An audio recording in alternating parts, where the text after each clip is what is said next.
Assalamualaikum warahmatullahi wabarakatuh. Bismillah walhamdulillah wassalatu wassalamu ala man la nabiyya ba'dah amma ba'du.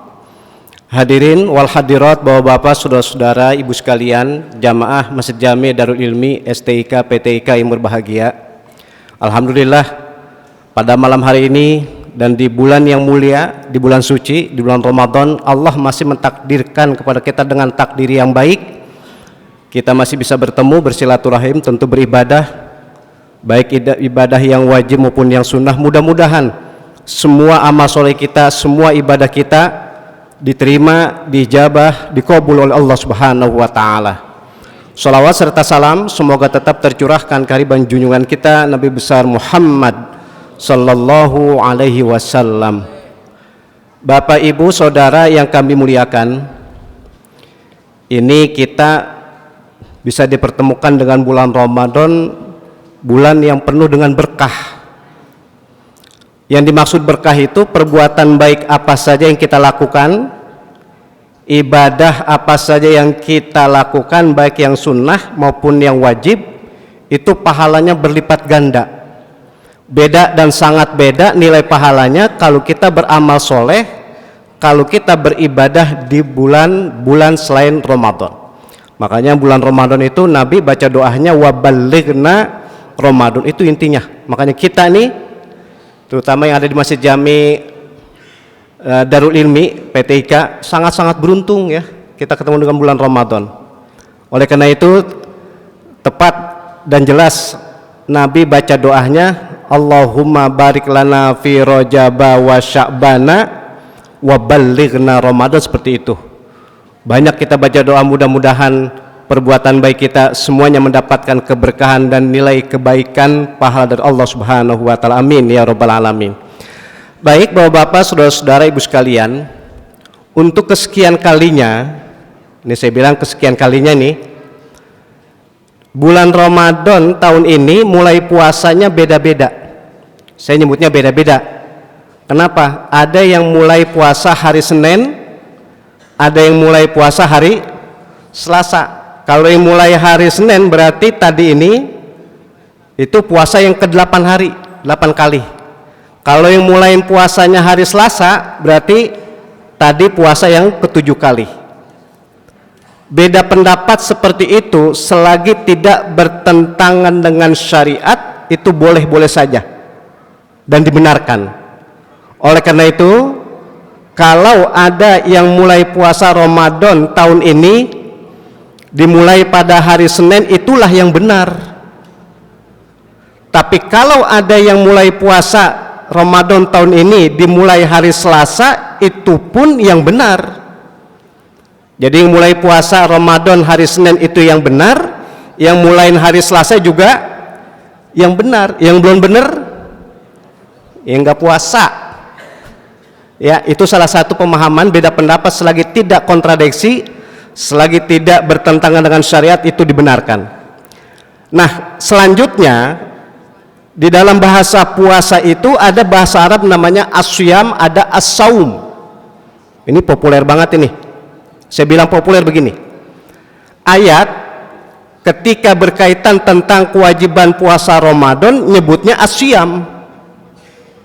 Tapi nanti nih, saya bilang nanti, ketika kita niat puasa nyebutnya as-saum. Nawaitu sauma godin, enggak bilang nawaitu siyama godin. Apa di dalam bahasa Arab yang membedakan antara asyam dengan as-saum? Ini lebih spesifik bicara masalah hikmat nih, tujuan atau apa yang menjadi kita ambil hikmat dari puasa. Bapak-bapak, saudara-saudara, kalau di ayat yang berkaitan kewajiban puasa Ramadan nyebutnya asyam, tidak menyebut as-saum. Tapi kalau kita niat puasa nyebutnya as-saum. Begini, sekedar mengingatkan, kalau lafaz asyam seperti perintah kewajiban ibadah puasa Ramadan, kutiba alaikum syiyam. Kalau asyam itu puasa secara zohir aja. Apa yang dimaksud puasa secara zohir aja? Orang kalau dari subuh sampai maghrib tidak makan, tidak minum, tidak berhubungan intim suami istri, itu puasa udah. Itu asyam udah. Gitu.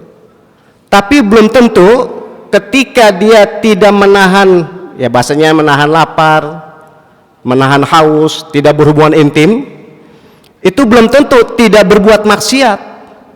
Oke, secara zohir ibadah puasa, tapi bisa jadi ketika lagi puasa tetap memfitnah, tetap ghibah.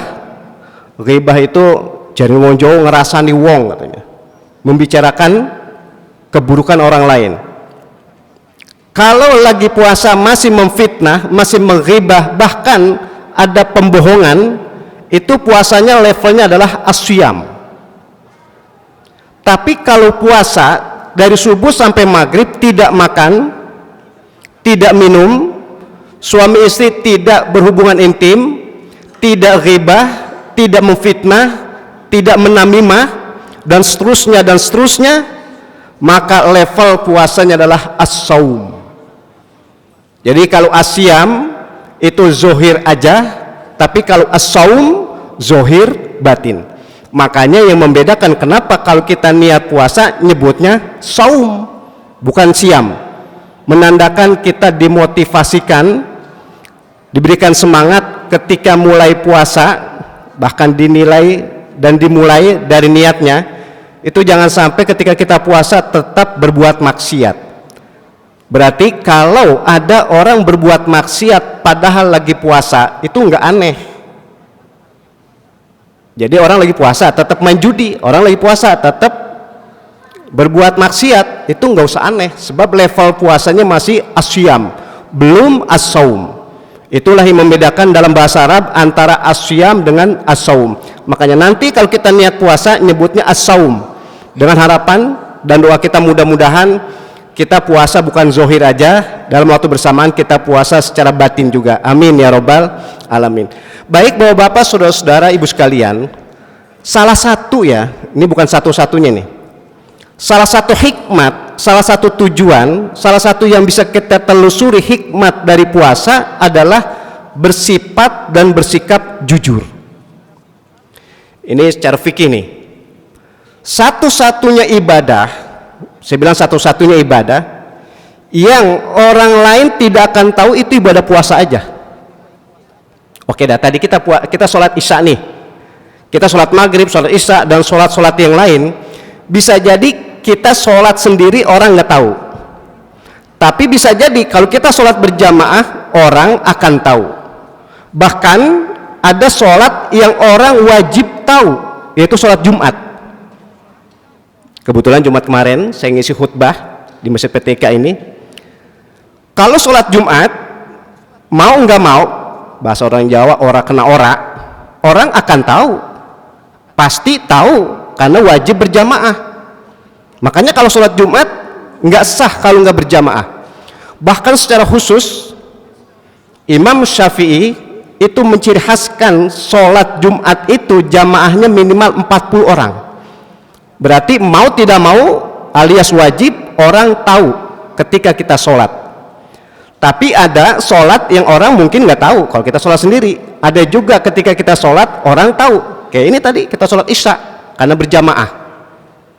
Nah, ada lagi ibadah yang harus ada ijab qabul, itu zakat. Maka zakat itu wajib ada yang menerima. Maka istilah ijab qabul dalam zakat itu sangat penting. Bahkan nanti bapak-bapak, saudara-saudari ibu sekalian, mudah-mudahan kita dipertemukan dengan kewajiban mengeluarkan zakat fitrah. Nah, zakat fitrah itu nggak bisa kita taruh begitu aja, akan tetapi harus ada yang menerima dan ada istilah ijab qabul. Berarti bahasa mudahnya zakat pun itu harus ada orang yang tahu. Opomane apalagi ibadah haji, udah pasti orang tahu. Bahkan kalau sebelum berangkat ada istilah walimatus safar. Intinya gini, ibadah-ibadah yang lain orang lain bisa tahu, bahkan wajib tahu. Tapi ini pakai bahasa saya nih, satu-satunya atau seatu-atunya ibadah yang orang lain tidak akan tahu adalah ibadah puasa. Puasa doang orang tidak akan tahu. Dan puasa seseorang tidak bisa diciri khaskan dari fisik. Kali dah kalau ketika dia puasa siang hari lemes, capek, wah dia lagi puasa itu. Enggak. Atau lagi puasa tidur mulu, wah dia lagi puasa itu. Kenapa tidur mulu? Enggak. Bahkan dibalik, kita lagi puasa harus meningkatkan etos kerja. Makanya kalau lagi puasa mencari nafkah itu pahalanya double. Bapak-bapak, saudara-saudara, ibu sekalian, kita lagi puasa nih siang hari mencari nafkah itu pahalanya double. Kita lagi puasa siang hari menuntut ilmu, belajar, hadir ke majelis taklim, pahalanya double. Nah, itu salah satu bimbingan bahwa ketika kita puasa itu banyak hikmatnya, dan salah satu hikmat itu adalah tadi satu-satunya ibadah yang orang lain tidak tahu, bahkan tidak wajib tahu, itu ibadah puasa saja. Maka salah satu hikmat, salah satu tujuan yang bisa ditelusuri daripada manfaat puasa adalah bersikap dan bersifat jujur. Kalau bersifat dan bersikap jujur itulah tanda bersihnya hati. Oleh karena itu, bapak-bapak, saudara-saudara, kualitas mutu ibadah seseorang bukan lagi ibadah. Kayak kita sholat tadi nih, atau besok puasa, itu mutunya bukan lagi ibadah, akan tapi selesai ibadah. Kalau selesai ibadah kemaksiatan apapun tidak dikerjakan, maka ibadah yang baru saja atau tadi dilakukan berarti berkualitas. Adapun ketika kita ibadah itu statusnya adalah ukuran sah dan tidak sah aja. Akan tetapi mutunya, kualitasnya setelah ibadah. Makanya puasa begitu juga. Kalau kita ingin tahu kualitas mutu puasa kita, bagaimana kalau selesai puasa kita masih bersifat dan bersikap jujur apa enggak? Makanya itu saya bilang tadi, dari sekian banyak hikmat puasa itu kita bersifat jujur dan bersikap jujur. Intinya kita bisa jadi berbuat kemaksiatan orang nggak tahu, tapi ada yang maha tahu, yaitu Allah Subhanahu wa Ta'ala. Oleh karena itu, mudah-mudahan bapak-bapak, saudara-saudari, ibu sekalian, kita puasa Ramadan ini bukan hanya sekedar menahan lapar, bukan sekedar menahan haus, bahkan untuk menghindari dari hubungan intim suami istri di siang hari, bukan. Itu zohir aja. Yang intinya justru biar hati kita bersih, biar hati kita suci. Maka bulan Ramadan kadang disebut bulan suci. Yang terakhir, bapak-bapak, saudara-saudari, ibu sekalian, begini. Kalau kita puasa sekarang ini, kita sholat taraweh, itu ciri khasnya begini. Ini ada bapak-bapak, ada ibu-ibu, ada anak-anak. Saya senang ya, di masjid itu ada anak-anak, yang penting dikondisiin. Begini yang saya maksud. Kita ini semua nih, ibu-ibu, bapak-bapak, anak-anak juga, kita yang sekarang sholat taraweh nih, pada malam hari ini, potensi untuk puasa besok hari itu tinggi sekali.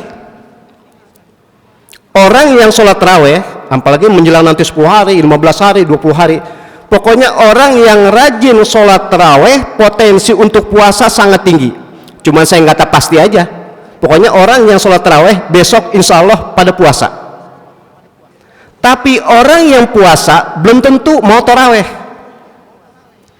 Makanya bisa jadi besok pada puasa, tapi malam ini pada nggak taraweh.